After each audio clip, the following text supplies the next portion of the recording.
साथ करेंगे। बेशक ट्रंप ईरान को लेकर 5 दिन की मोहलत का ऐलान कर चुके हों, लेकिन बावजूद इसके ईरान जंग के 26वें दिन भी इजराइल और ईरान के बीच हमले जारी है, जहां ईरान लगातार इजराइल और अमेरिका के सैन्य ठिकानों को निशाना बना रहा है। वहीं इजरायली सेना भी ईरान के नए शहर को लगातार निशाना बना रही है।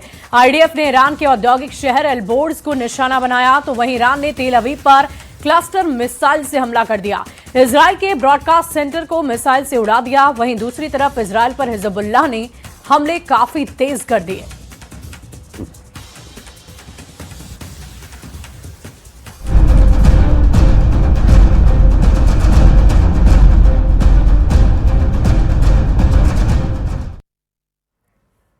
देखिए, ईरान ने ट्रंप का सीज फायर ऑफर ठुकराने के बाद इजराइल पर बड़ा हमला बोला।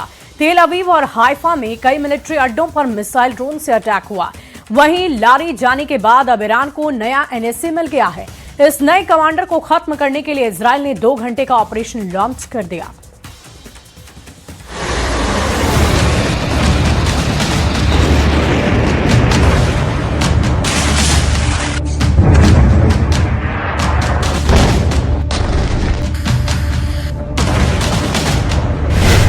ईरान ने ऑपरेशन ट्रू प्रॉमिस 4 का विस्फोटक 79वां राउंड शुरू किया है। ईरान के टारगेट तेल अवीव के साथ अमेरिकी सैन्य ठिकानों का सफाया है।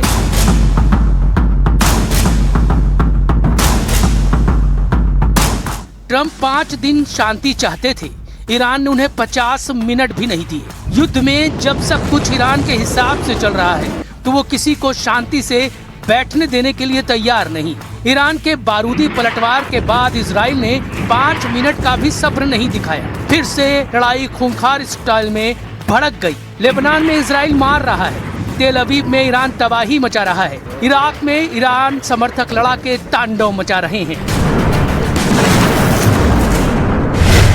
ईरान ने मिसाइलों से तेल अवीव के कई इलाकों में भारी तबाही मचाई है, जिससे इमारतों को बड़ा नुकसान हुआ है और कम से कम 4 लोग मारे गए हैं। वहीं इजराइल ने पूरे लेबनान में हमले किए हैं, जिसमें बशामोन शहर में 2 लोगों की मौत हो गई है। इजराइल ने ईरान के खुर्रम शहर पावर प्लांट में पाइपलाइन पर धमाका कर भारी नुकसान पहुंचाया है।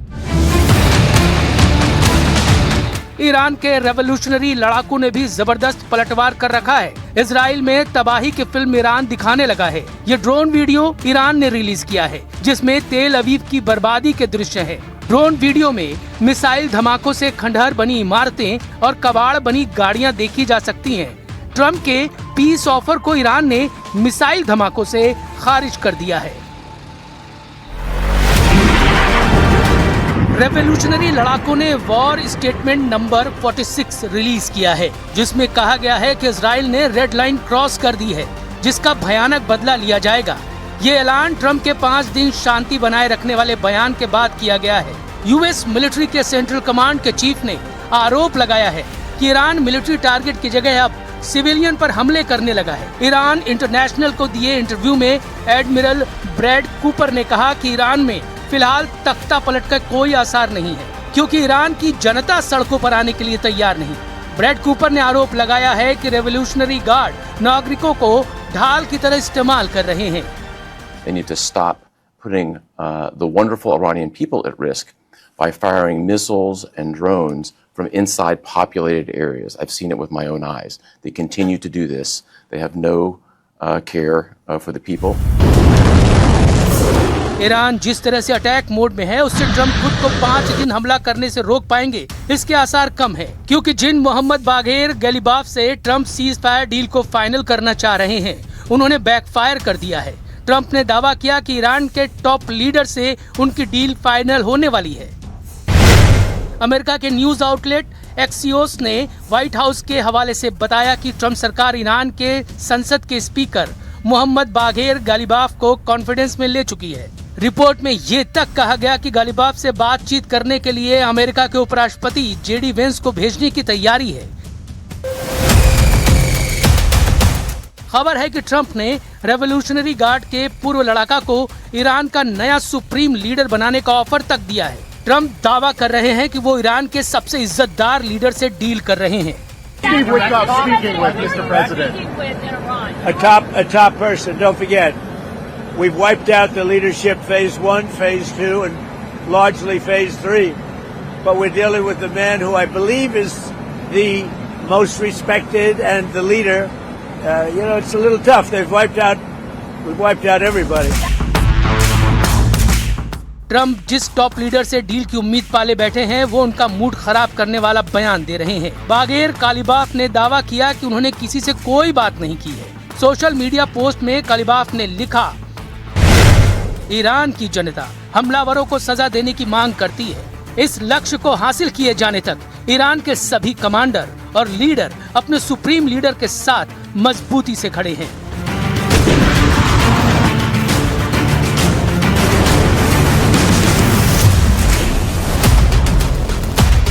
ईरान ने कालिबाफ पर किए ट्रम्प के दावों को फेक न्यूज कहा है। अब सच कौन बोल रहा है, कौन झूठ, ये तो पता नहीं, लेकिन कालिबाफ ईरान में बड़ा नाम है।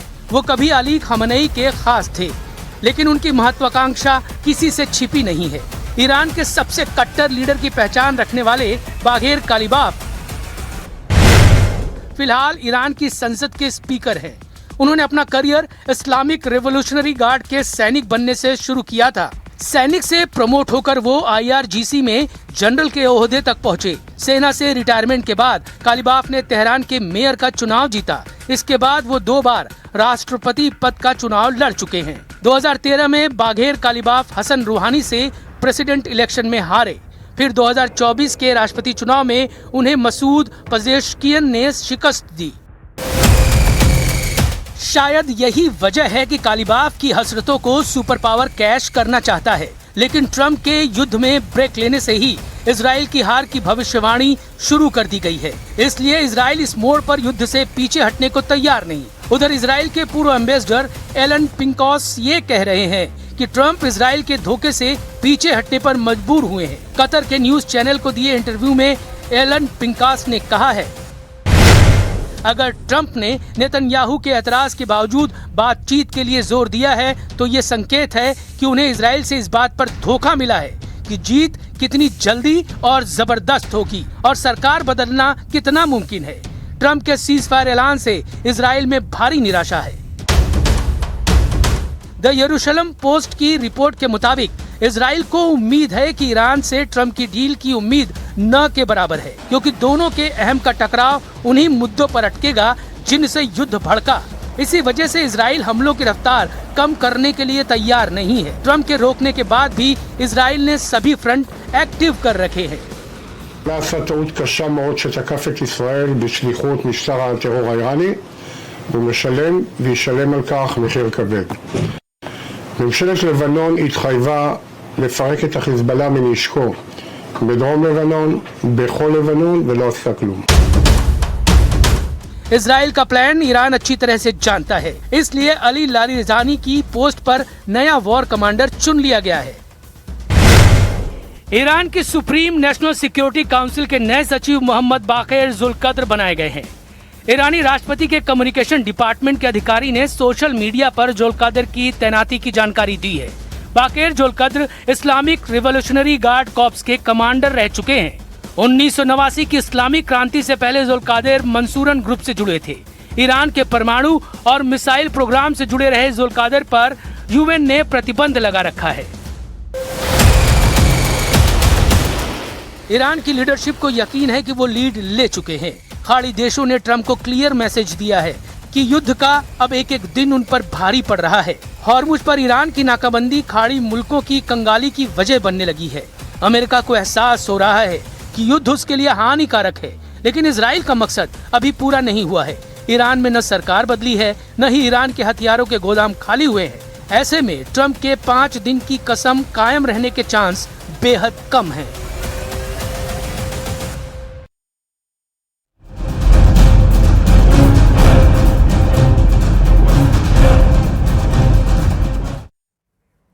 और ट्रम्प को पता है कि उन्हें बैड न्यूज के लिए हमेशा तैयार रहना है और इस युद्ध में अब अमेरिका ईरान का दूसरा बड़ा टारगेट है। अमेरिका ने एक बार फिर कुवैत की जमीन से ईरान पर हॉर्मुज रॉकेट दागे और इसके बाद ईरान ने जो पलटवार किया है, वैसी चिंगारी अमेरिका की जमीन पर भी नजर आ रही है।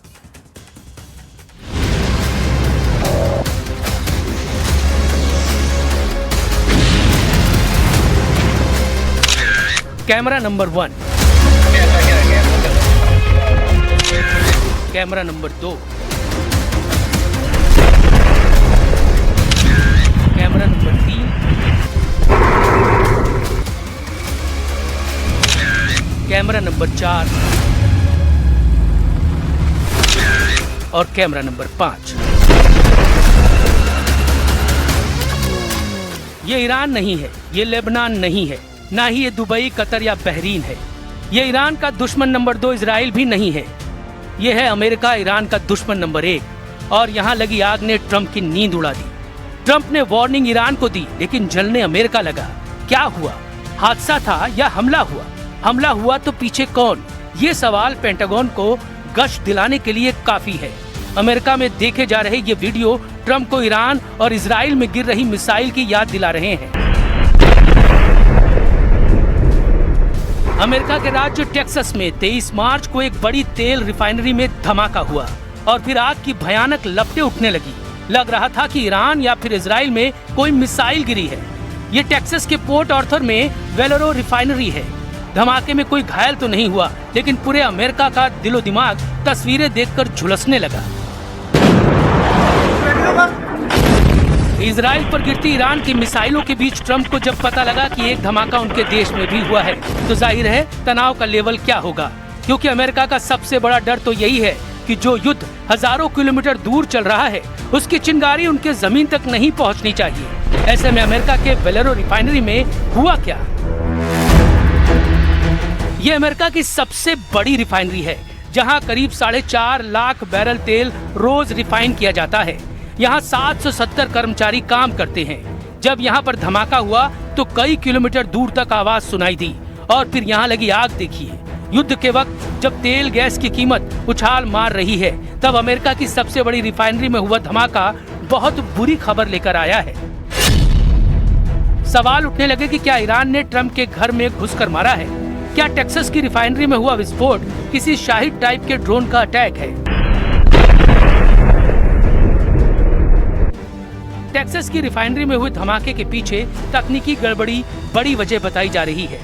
इंडस्ट्रियल हीटर में खराबी से लेकर डीजल प्रोसेसिंग यूनिट में आग लगना, ये तमाम वजहें इसके बारे में बताई जा रही हैं। लेकिन जब तक ये तस्वीरें ट्रंप के सामने रहीं, उनके तनाव का मीटर रिकॉर्ड तोड़ रहा था।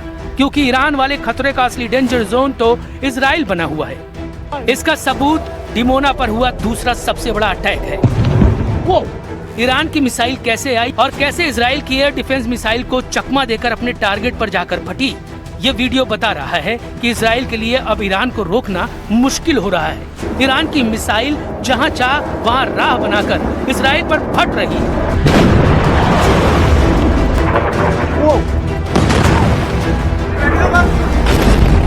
तेल अवीव में खुर्रम शहर मिसाइल ने बड़ा कहर मचाया है।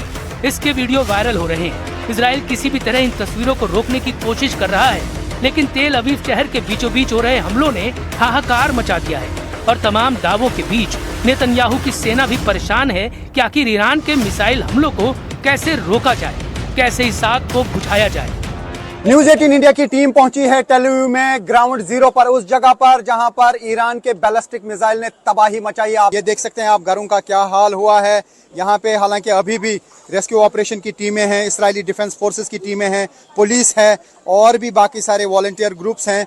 तबाही बहुत ज्यादा इर्द गिर्द हुई है। जो भी घर थे वो तबाह हो गया, जो भी बिल्डिंग्स थी वो तबाह हो गई, शॉपिंग मॉल तबाह हो गए, गाड़ियां जलकर राख हुई है। ये देख सकते हैं आप जिस स्पॉट पे गाड़ियां थी जहां पे असल में ये अटैक हुआ, वहां पे भयानक तबाही हुई है। इस वीडियो में देखिए कैसे ईरान की मिसाइल इजराइल के एयर डिफेंस को चकमा दे रही है। 2 इंटरसेप्टर मिसाइल पलटवार करती हैं तो उनके बीच में ईरान की मिसाइल आराम से निकल जाती है।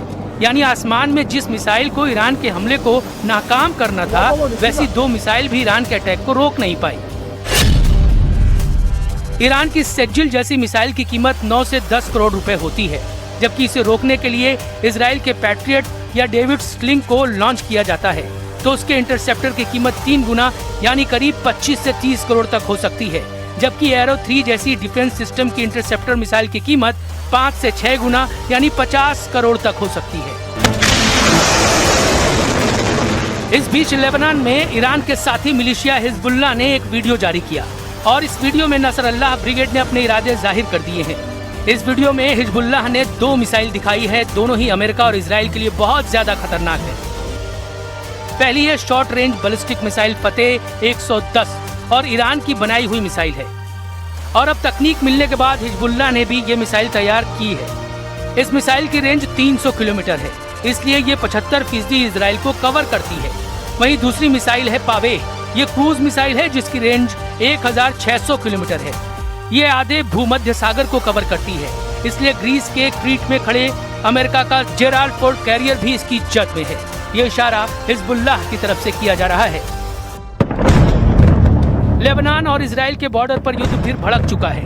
इजराइल के मार्कावा टैंक की ब्रिगेड लेबनान बॉर्डर पर पहुंच चुकी है। लेबनान की जमीन को गाजा की तरह रौंदने के लिए इजराइल से ऑर्डर जारी हो चुका है। इजराइल का सबसे खतरनाक टैंक मरकावा और उसकी नेमर बख्तरबंद गाड़ियां कमांडोज के साथ तैनात हैं और आगे बढ़ रही हैं। इजराइल के टारगेट पर हिजबुल्लाह है, जो लेबनान में ईरान का साथी मिलिशिया है, और इजराइल का ग्राउंड ऑपरेशन अब हिजबुल्लाह को पूरी तरह से खत्म करने के लिए है।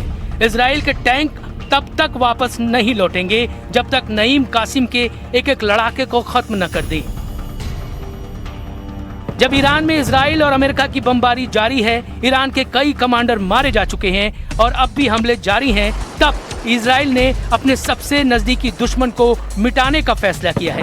क्या यह इजराइल के लिए आसान होगा या फिर ग्राउंड ऑपरेशन में उसे मुंह की खानी पड़ सकती है? इस वक्त इसे दुनिया में सबसे खतरनाक युद्ध की शुरुआत के तौर पर देखा जा सकता है। यह ऐसा मोर्चा है जहां एक तरफ दुनिया की सबसे आधुनिक माने जाने वाली इजराइल की फौज है और दूसरी तरफ है इजराइल का सबसे बड़ा दुश्मन मिलिशिया हिजबुल्लाह, जिनकी टक्कर अब सामने नजर आ रही है।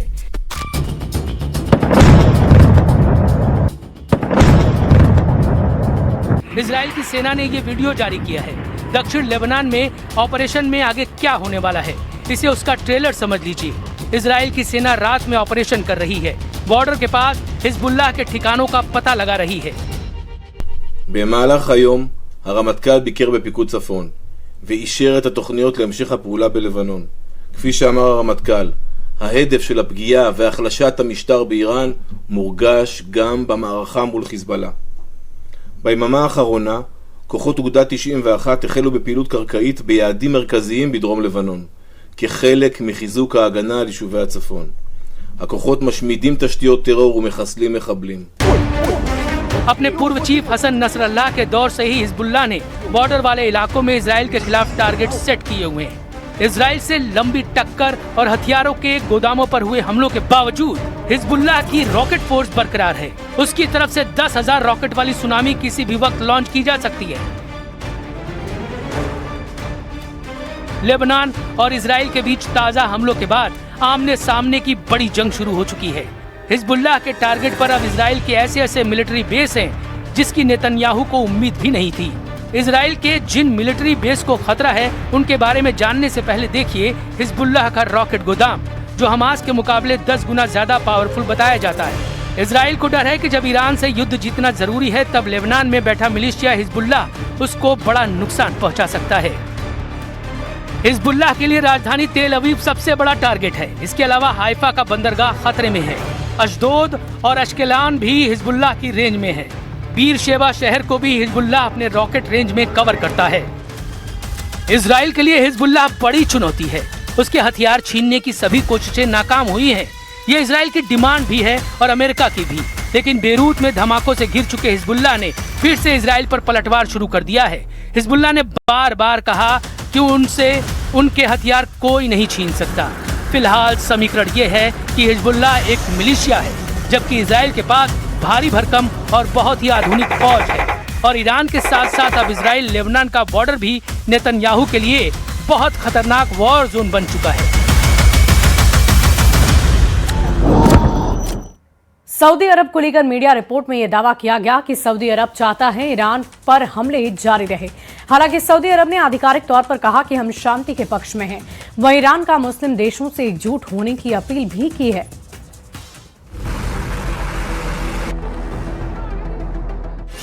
क्या और भड़केगा अरब युद्ध?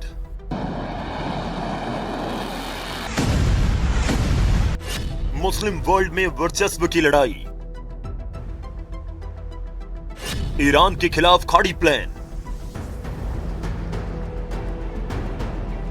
अरब युद्ध अब चौथे हफ्ते में दाखिल हो चुका है, लेकिन अब जंग में नया मोड़ आ गया है। कयास लगाए जा रहे हैं कि अरब युद्ध और भड़क सकता है।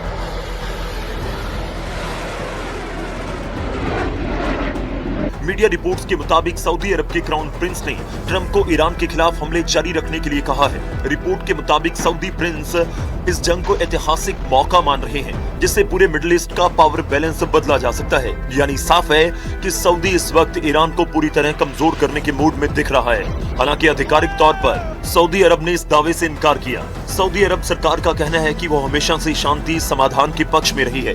हालांकि मीडिया रिपोर्ट्स में दावा किया गया कि सऊदी अरब ने अमेरिकी सेना को किंग फहद एयरबेस तक पहुंचने की भी अनुमति देने पर सहमति जता दी। उधर यूएई भी ईरान की अरबों डॉलर की संपत्तियों को फ्रीज करने पर विचार कर रहा है। खाड़ी देश अब सैन्य और आर्थिक दोनों स्तरों पर ईरान के खिलाफ सख्त रुख अपना रहे हैं। उधर ईरान ने अमेरिका और इजराइल के खिलाफ एकजुट होने की बात कही है।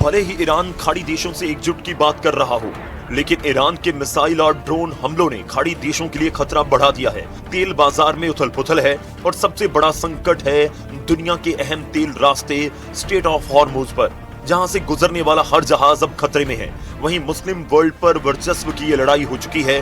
दोनों चाहते हैं कि पूरी मुस्लिम दुनिया में उनका प्रभाव बना रहे।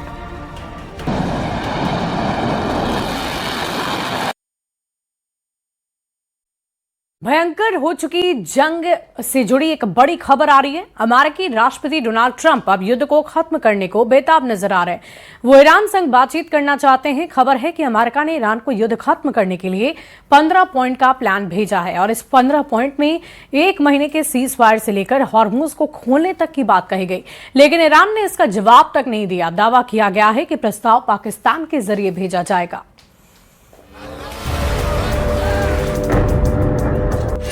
ट्रंप ने खेला 15 पॉइंट वाला कार्ड। नया प्लान क्या मानेगा ईरान? क्या 1 महीने के लिए रुक जाएगी वॉर? पल में तोला पल में माशा, ये मिजाज ट्रंप का है। शायद इसी मिजाज की वजह से उन्होंने आनन फानन में इजराइल से ईरान पर हमला करवा दिया और जंग को आग की तरह फैलने के बाद उसे रोकने के लिए अलग अलग प्लान सोच रहे हैं। खबर यह है कि अमेरिका खुद ही ईरान से बातचीत करना चाहता है और किसी तरह युद्ध खत्म करना चाहता है। तभी तो अमेरिका ने ईरान को युद्ध खत्म करने के लिए 15 पॉइंट का प्लान भेज दिया है। इस योजना में ईरान के परमाणु कार्यक्रम पर कड़ी पाबंदियां लगाना और हॉर्मुज स्ट्रेट को फिर से खोलना शामिल है। द न्यूयॉर्क टाइम्स ने 2 अज्ञात अधिकारियों के हवाले से बताया कि यह प्रस्ताव पाकिस्तान के जरिए ईरान को भेजा गया, जिसने इस मामले में मध्यस्थता करने की पेशकश की थी। माना जा रहा है कि पाकिस्तान में ही ईरान और अमेरिका के बीच बातचीत हो सकती है। इजराइल के चैनल 12 ने बताया कि अमेरिका और ईरान 1 महीने के लिए संघर्ष विराम की घोषणा करेंगे, जिसके दौरान वो 15 पॉइंट वाले प्रस्ताव के आधार पर बातचीत करेंगे।